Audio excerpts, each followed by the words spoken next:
ما بين طرفة عين وانتباهتها يغير الله من حال إلى حال. سبحان الله يا شباب، هذا المواطن أو هذا الرجل أو هذا الجندي الذي يعمل في الوازعية وفي الساحل الغربي بالتحديد، وهو يعني جنب البحر ماشي في طريقه، سبحان الله عثر على عنبر.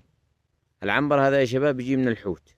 معلومات كثيرة وتفاصيل أكثر عن استخدامه كذا بشرح لكم. هذه الصخرة الطافية فوق الماء هي أحد أغلى المواد في العالم، حيث أن هذا هو العنبر، وهو مادة شمعية تتكون في جوف حوت العنبر، حيث عندما يأكل الحوت الحبار تفرز معدته العنبر حول منقار الحبار الحاد لكي لا يجرح أمعاءه، وبعد ذلك يقوم الحوت ببصق العنبر في المحيط. وفي البداية يكون العنبر عبارة عن مادة دهنية مقرفة طافية فوق الماء، ولكن مع مرور السنين تبدأ خواصه الكيميائية بالتغير ليكتسب رائحة مميزة تدخل في صناعة لكم أغلى العطور.